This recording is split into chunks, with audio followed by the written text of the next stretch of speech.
Bon, règle du jeu. Gilles a 3 représentations dans la journée. Il a commencé par nous. Pardon? Au boulot. Oui, au boulot. Au boulot. Orléans, Au boulot, j'ai des collègues, Orléans et Tours. Ouais, tout à l'heure. Donc il a un train tout à l'heure qui nous contraint à raccourcir un peu le temps du débat. On va y arriver. On va y arriver. Je ne vais pas vous parler longtemps, je vais lui poser tout de suite une question. Gilles, quand tu vois ce succès-là et que François Ruffin disait que tu étais un peu réticent à faire ce film-là, tu peux nous dire pourquoi? C'était pas là. Oui, au début, François dit ça. En fait, j'étais persuadé que le procédé cinématographique était bon, c'est-à-dire de gérer des contraires comme ça, quand on met des opposés, forcément, ça allait créer de la rigolade, mais ça allait créer aussi de la conflictualité, et éventuellement de l'émotion, donc c'est ce qu'on aime bien mettre dans nos films. Donc ça, j'étais persuadé, c'est juste que, en fait, moi, je me sentais pas capable de la supporter pendant le tournage, c'était ça, la réticence. C'était pas plus compliqué que ça. Parce que moi, je ne sais pas si beaucoup de gens la connaissaient avant de voir le film, mais moi, je la connaissais pas, et quand François me dit... ce film-là, pour vous dire, ça fait au moins 1 an et demi qu'on voulait le faire. On voulait faire voir ces métiers de la deuxième ligne qui avaient été catégorisés comme ça par Emmanuel Macron pendant le confinement, qui disait qu'il faudra se rappeler que le pays tout entier repose sur ces hommes et ces femmes que nos économies reconnaissent et rémunèrent si mal. Et donc, normalement, ils auraient dû être réévalués, ils n'auraient déjà pas été réévalués, mais en plus, ils ont subi encore plus fort que les autres la retraite à 64 ans. Donc voilà la récompense. Et nous, on s'était dit, on va faire un état de la société, comme ça, de ces métiers-là. Et puis, on ne trouvait pas le bon moyen cinématographique pour le faire, pour pas que ce soit un catalogue comme ça, puis que ce soit un film de plus, Gilles Perret, François Ruffin, sur les ouvriers, sur les AVS, etc. Et donc, c'est vraiment le déclencheur, c'est la rencontre avec Sarah Salman, quoi, pour trouver le moyen de faire ça. Mais c'est vrai que voilà, moi, du coup, quand il m'a dit j'ai trouvé le moyen, je crois que ça va le faire et tout, je suis allé voir qui c'était, et c'est vrai que au premier abord, bon, voilà quoi. Enfin, le personnage est conforme à ce que vous avez vu, donc. Mais après, elle a joué le jeu, il faut lui reconnaître ça. Je te pose une dernière question avant qu'on passe le micro au public. Et quand elle a visualisé le film, elle a réagi comment? Elle a trouvé le film bien, voilà. Elle a dit c'est un beau film. Bon, voilà, donc vous faites ce que vous voulez de ça. Maintenant, on avait deux engagements un peu moraux. Et bon, évidemment qu'elle n'était pas rémunérée pour faire ça. S'il y avait quelqu'un qu'on n'avait pas rémunéré, c'est bien elle. Mais elle voulait voir le film, mais sans avoir le droit de coupe ni quoi que ce soit. C'était juste par correction. Et donc voilà, elle l'a trouvé bien. Après, elle n'est pas dupe, hein. Elle sait bien comment elle va être vue dans ce film-là. Mais il y a un côté un peu provoque chez elle, même dans son milieu. De faire un pas de côté comme ça, je pense que ça lui plaît de faire un peu de provoque. Et puis je pense aussi qu'elle a vécu une expérience qui est sans doute la plus belle de sa vie, en fait. Même si c'est ridicule, mais elle a vu des gens normaux qui l'ont accueilli plutôt pas trop mal. Bon, il y en a qui étaient un peu raides avec elle. Mais normal, hein, ils auraient pu être plus raides.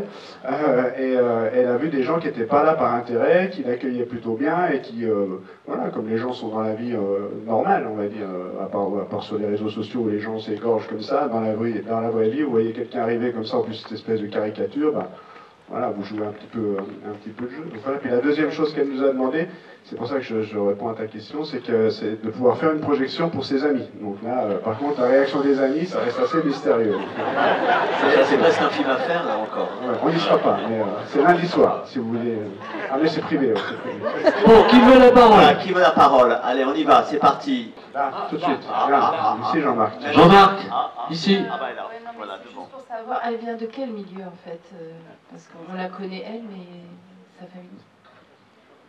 Je crois qu'on va beaucoup parler de Sarah Salman. Non, de quel milieu elle vient? D'un milieu bourgeois. Son père, c'est le professeur Salman. Je suis sûr qu'il y en a qui connaissent dans la salle et qui a des cliniques privées à Paris. Mais surtout, ce qui a fait sa fortune, c'est il écrit des bouquins sur les bienfaits du jeûne, enfin, pas manger, quoi. Enfin, pas beaucoup manger, enfin, je sais pas trop, mais en tout cas, et vous l'avez sûrement vu dans des affiches sur des abribus. Il est invité, il est suivi par beaucoup de gens, et puis son histoire familiale fait que voilà, elle est bien née, donc ça va, quoi. Voilà. Tu l'as tourné en combien de jours ton film? En fait, on l'a tourné, alors on vous a reconstitué au montage une semaine en mettant ce dimanche au milieu, on va au foot avec les filles de flics secours. Mais de fait, on a tourné sur 3 mois à peu près, sur des petites périodes de 3-4 jours, comme ça, 2-3 jours.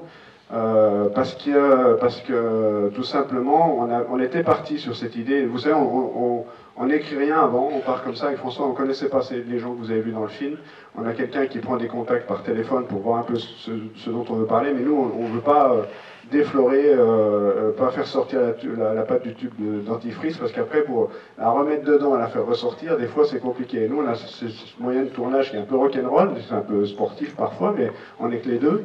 Et on aime bien avoir cette spontanéité. Donc le film, on part sur cette idée des 1300 €, c'est déjà pas mal, tout ça. Donc on l'emmène sur des questions sociales comme ça. Mais en fait, très rapidement, on va voir Luisa à Saint-Étienne, on la met à l'usine à poissons. Au bout de 4 heures à l'usine à poissons, elle ne veut déjà plus entendre parler de la retraite à 64 ans. Et les 1300 €, c'était, comme elle dit dans le film, j'ai dit de la merde. Donc en fait, c'était vite déminé cette affaire-là.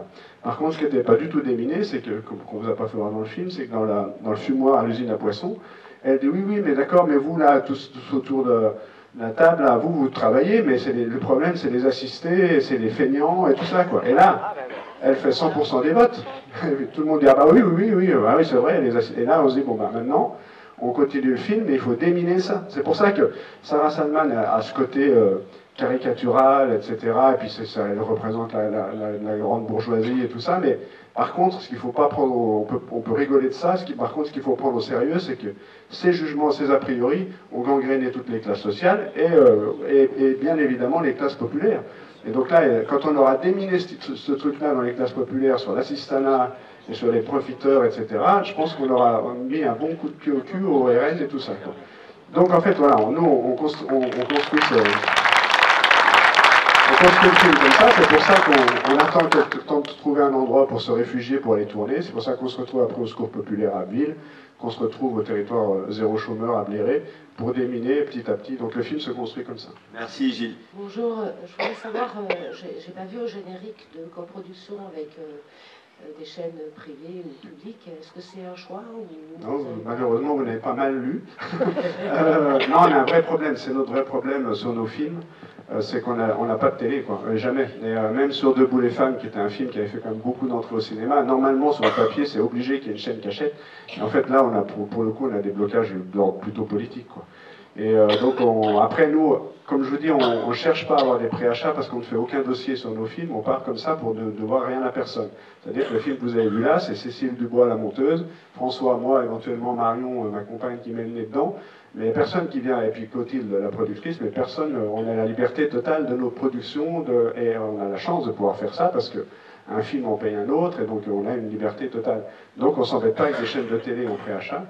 Par contre, c'est vrai qu'il y a un petit côté dégueulasse quand même, et qui nous ferait bien du bien parfois d'avoir des achats de chaînes, parce que pendant que Sarah Salman débarque dans tous les foyers à débarouler tous ces jugements là sans connaître, et c'est des heures et des heures et des heures, et ben on aimerait bien de temps en temps avoir le contre-pouvoir et pouvoir pénétrer dans les foyers, parce qu'on sait aussi que nos films, ben, certes il y a du monde aujourd'hui, mais pour les classes populaires notamment, pousser la porte d'un cinéma RSS, et on connaît quand même les barrières qu'il y a culturelles et ce qu'il y a dans la tête avant de réussir à aller voir nos films au cinéma, quoi. C'est pas fini, hein. C'est clair.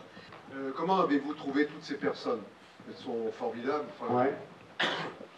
Si je vous dis facilement, vous allez dire que je me la pète, mais non, c'est vrai. Je sais pas comment vous dire, mais peut-être que vous aviez vu La Ferme des Bertrands, un film que j'avais fait avant et tout. Mais d'une manière générale, les gens sont quand même, quand on s'intéresse à eux, quand on leur donne du temps pour parler, ils ont tous des choses formidables à nous dire, quoi. Et les parcours de vie de tous les gens que vous avez vus dans le film, ils racontent tellement bien la société sans qu'on ait besoin de faire des tirades politiques, de mettre des sociologues, de mettre des regards politiciens, syndicaux dedans, parce que nous on donne toujours priorité à la parole des gens comme ça. Et c'est vrai que ben, ça s'est fait finalement assez facilement, quoi. Et je crois que... Alors après, nous, on voulait quand même faire voir, vous avez compris comment le film est fait, la diversité sociologique. C'est aussi pour ça qu'on choisit d'aller à la fois voir Elie dans le Morvan, le paysan, mais aussi Mohamed et Ilyes à Grigny, mais aussi, je sais pas, enfin, d'avoir toute la diversité possible pour faire voir cet intérêt commun, en tout cas ces situations communes qui existent dans les classes populaires et qu'il faudrait unifier si on veut réussir à faire bouger le curseur, mais d'une manière générale, ça s'est vraiment bien passé. Alors je pense qu'aussi il y a peut-être la façon de faire qui est simple dans l'approche, donc les gens ils se sentent en confiance. Le dispositif, bah, comme je vous le disais, c'est quand même hyper minimaliste, on est que les deux. Donc, et puis ils sentent bien qu'on est bienveillant, quoi. Donc je pense que ça libère la parole. Puis il y avait un truc quand même qui était, parce que des fois on peut se dire pourquoi vous avez pris Sarah Salman, tout ça, mais en même temps on s'est rendu compte que le fait qu'elle soit là, parfois, les gens avaient encore plus envie d'en découdre et de témoigner de leur parcours de vie pour dire tu nous traites d'assister, mais voilà d'où je viens, voilà par quoi je suis passé.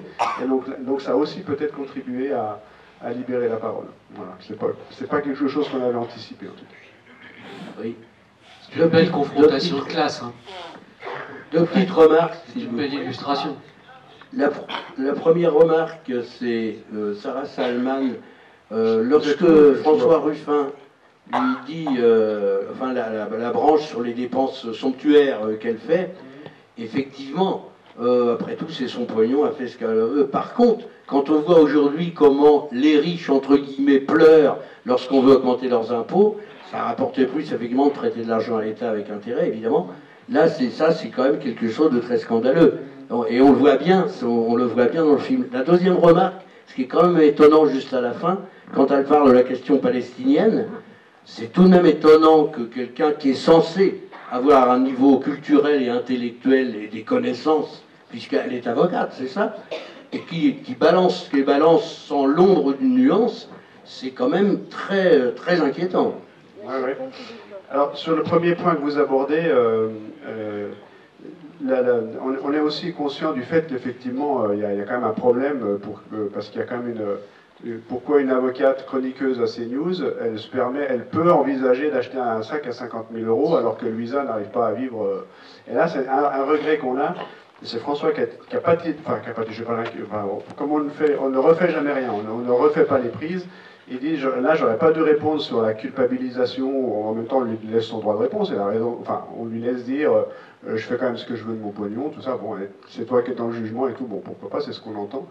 Mais lui, il dit, on aurait dû sortir la Déclaration des droits de l'homme qui dit que les distinctions sociales doivent reposer sur l'utilité commune. Et en gros, ben voilà, plus tu sers à la société, plus tu dois être rémunéré. Alors pourquoi une avocate chroniqueuse qui sert à rien, enfin rien en tout cas sur le bien commun, pourquoi elle peut se permettre d'envisager des sacs alors que Luisa n'arrive pas à vivre. Donc c'est un petit regret qu'on a dans le film. Bon, après voilà, on ne peut pas tout dire, tout faire, plutôt que d'être resté sur la culpabilité. Après, cette question de Gaza, c'est quand même hyper compliqué parce qu'en fait, on va pas, vous avez bien compris que là, on est quand même dans l'irrationnel par rapport à cette question-là. Mais nous, c'est sûr que c'est quelque chose qui est venu percuter l'histoire du film, parce qu'on commence le film avec Sarah Salman, qui est chroniqueuse sur RMC, et qui est sur des questions sociales, pour le coup, et arrive le 7 octobre. Et après, on ne sait pas si elle s'est fait virer ou si elle a décidé de partir de RMC, mais après, on la retrouve sur CNews. Donc déjà, là, il y a un basculement pendant le tournage du film. Et c'est pour ça qu'on le raconte dans le film et qu'on met ces petites phrases sur Gaza. Et il y a juste un moment où on arrête, on dit on ne peut plus continuer comme ça, on arrête avec toi, parce qu'on ne peut pas revendiquer le fait de faire un film humaniste, d'être bien avec les gens et tout comme ça ici, et puis écouter tes saloperies à Gaza et de ne pas avoir de compassion pour les enfants de Gaza, par exemple, puisqu'elle l'a dit. Donc du coup, c'est quand même le point d'achoppement qui fait que le film, on le termine un peu brutalement avec elle, et que par contre, on voulait certainement pas lâcher l'affaire et justement de le terminer quand même en fanfare, si je puis dire, pour sortir par le haut, parce qu'on aime bien sortir par le haut et avoir des spectateurs qui partent plutôt avec la niaque et l'envie d'en découdre, plutôt que si vous avez fait des statistiques du chômage, de la précarité, de la fragmentation du travail, ou il y a d'autres endroits peut-être pour ça.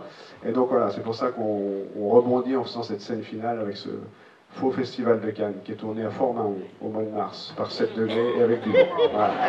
Donc on avait mis des chemises, enfin surtout François, moi j'avais une doudoune, sa chemise moche à fleurs là, et on s'est bien caillé mais on a bien rigolé. Parce que quand on met les gens ensemble, c'est quand même toujours formidable.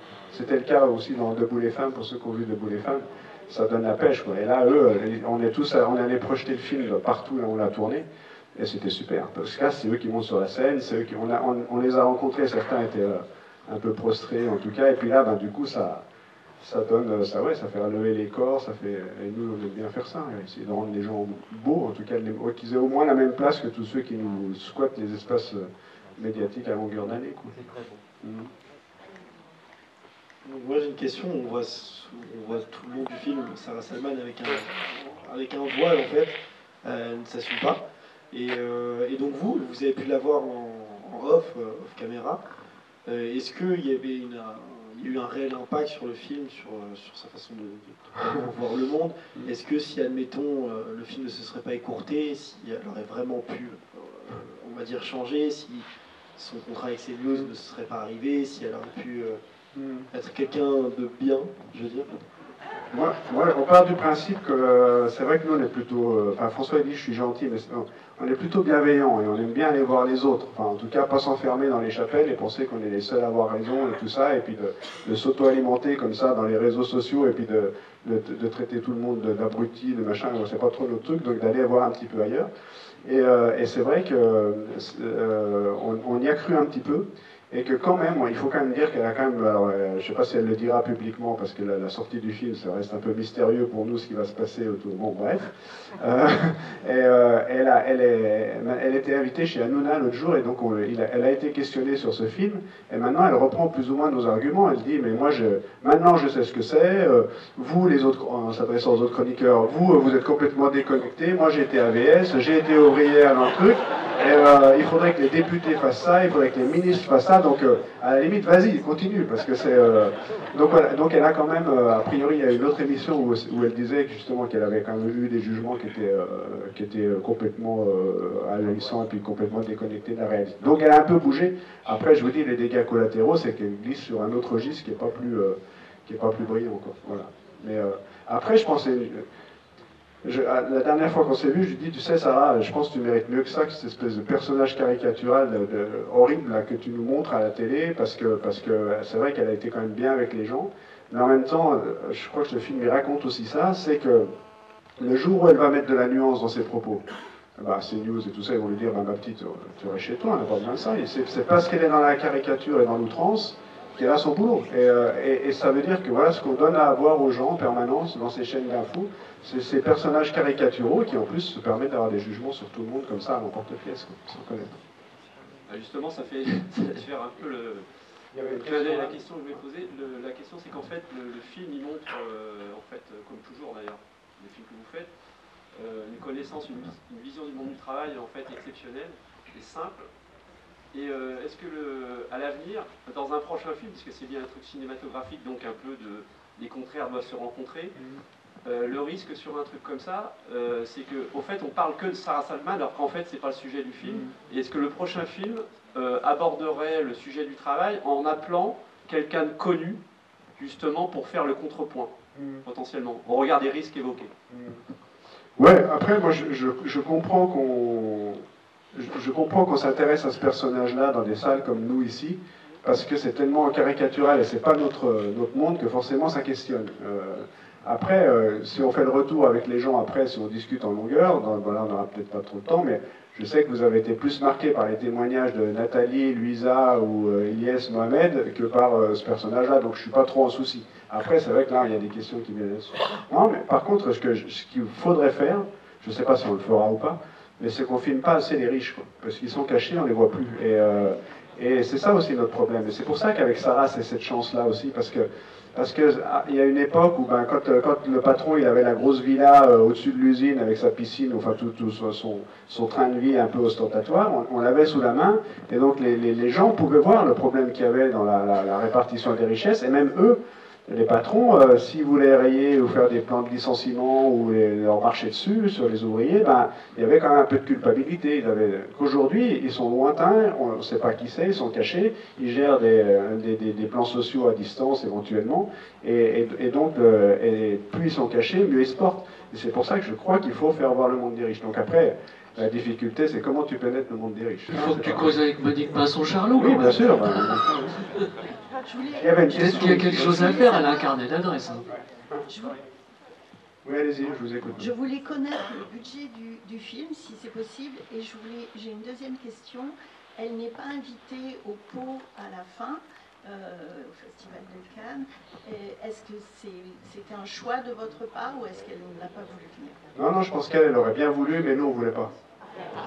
Non, mais il y a juste un truc où...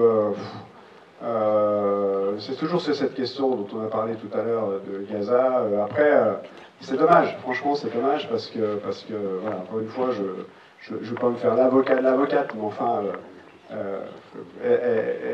comme tout être humain, je veux dire, se construire comme ça dans la provocation, dans la haine, les êtres humains sont quand même mieux quand ils sont ensemble et quand ils s'aiment et quand ils partagent des choses que d'aller fragmenter en permanence la société, quoi. Donc, voilà. Mais si elle était la seule, ce serait pas très grave. Mais, ouais. Et le budget du film, je sais pas à combien on en est, mais on doit être genre 250 000 euros. 100 millions de dollars. C'est un film qui coûte pas très cher en tournage, et encore, bon, voilà, parce qu'on est que les deux, et puis on a Guillaume qui repère.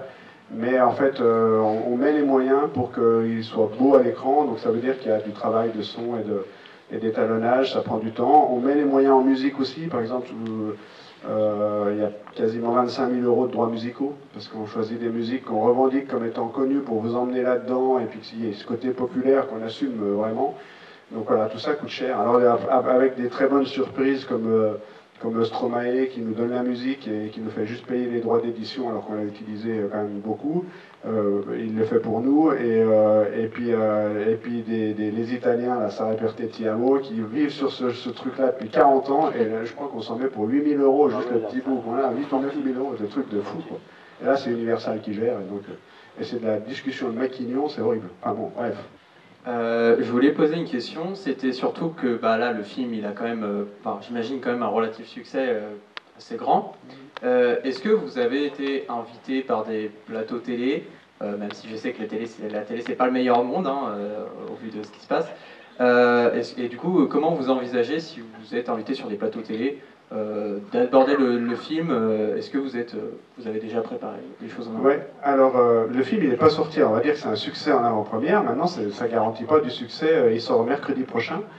Donc voilà, si je suis là aussi, on fait des avant-premières, c'est pour que vous en parliez, que vous en parliez, que vous en parliez. Dès que vous sortez là, sur vos réseaux sociaux ou sur vos réseaux de vrais amis, tout ça, allez-y, il faut bombarder parce qu'on sait que la vie d'un film comme ça, c'est quand même les premiers jours que ça se joue. Hein. Donc bon, on vous fait confiance, normalement vous faites le boulot, mais allez-y quoi. 2 séances par jour à l'Omnia, à partir de mercredi. Et on va être invité, alors François demain matin, attendez, on a dit, bon oui, demain matin il est à France Inter à 7h moins 10. Il voulait l'inviter à 8h20, enfin le grand invité, et il n'a pas voulu parce qu'il s'est dit, là si je vais dans le créneau long, ça va être 2 questions sur le film, puis après ça va être Mélenchon, machin, nana. Bon, donc, et puis après les auditeurs sélectionnés sur le tas, ça va être encore... Et on va pas parler du film, donc on a choisi le créneau 8h moins 10, 8h. Et puis on est demain soir tous les deux pour le coup à C'est à vous. C'est enfin le truc où ils mangent là, à 19h. Enfin, je sais pas si on va manger avec Patrick Cohen, mais en tout cas, donc on est là-bas et la préparation, de toute façon nous on est là pour parler des gens et parler du film et surtout les gens et puis pas que ça focalise trop sur Sarah Salman.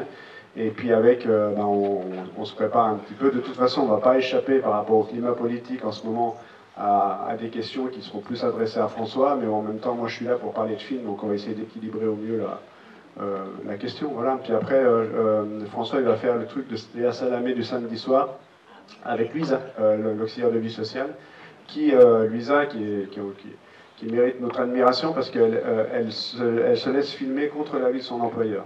Parce que filmer le travail, c'est quand même compliqué, et elle est protégée par son mandat, mais c'est quand même courageux de sa part, et donc Luisa, elle sera sur le plateau, puis il va y avoir un peu de presse, les critiques vont être globalement bonnes, sauf ceux qui sont toujours pas bons avec nous, Libé, et un peu toujours les mêmes, mais bon, mais globalement, ça va aller, ça va aller sur le regard qui va aller. Bon, après, on verra. Le seul truc qui est vraiment mystérieux, et moi, ça m'est jamais arrivé sur mes films, c'est qu'est-ce qui va se passer avec justement Sarah Salman et les gens qui vont... On pense très fort à toi, là. Non, mais parce qu'il y a un truc qui à la limite, on pourrait se dire on n'en a rien à foutre, mais en même temps, nous, on sait jamais, ça rejoint un peu la question des télés peut-être tout à l'heure, c'est comment on sort de nos milieux pour toucher les gens qu'on a du mal à toucher.